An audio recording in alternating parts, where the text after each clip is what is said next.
પાણી ઉભા રહીને પીવું જોઈએ કે બેઠા બેઠા પીવું જોઈએ?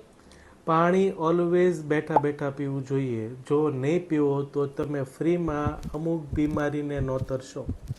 એનું મુખ્ય રીઝન છે કે જ્યારે તમે ઊભા ઊભા પાણી પીવો છો ત્યારે નીચે પ્રેશર ગેજ નહીં હોય, એટલે ઇમિડિયેટલી પાણીનું લોડ આવે. એ લોડ આવવાથી પેટમાં એસિડ પ્રોડક્શન વધી જાય, એનાથી રિફ્લક્શન તમારું વધી જશે. બીજું, આ જ્યારે લોડ આવશે ત્યારે સાથે સાથે બ્લડ પ્રેશરનું બી પ્રમાણ વધશે, એટલે બ્લડ પ્રેશર અને હાર્ટ રેટ વધવાથી હૃદય પર લોડ આવી શકે.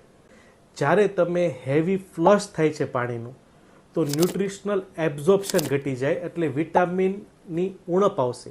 અને જ્યારે પેટની અંદર લોડ આવે ત્યારે બ્લડ સર્ક્યુલેશનમાં લોડ વધવાથી શોલ્ડરમાં અને હાથમાં ટેન્શન ઊભું થશે પ્રેશરનું, જેના કારણે મસલ સ્ટીફનેસ પેદા થાય અને આગળ જતાં હાડકાની બીમારીને નોતરશે. તો પાણી ઓલવેઝ બેઠા બેઠા પીવું જોઈએ, અને જો આ કરશો તો આગળ જતાં હાડકાના, સ્નાયુના, હૃદયના અને પેટની બીમારીથી દૂર રહેશો. એનાથી બી વિશેષ, પાણી બેસીને ઘૂંટડે ઘૂંટડે પીવો અને ગરમ પાણી પીવો તો તમે લાંબુ આયુષ્ય નિરોગી રહેશો.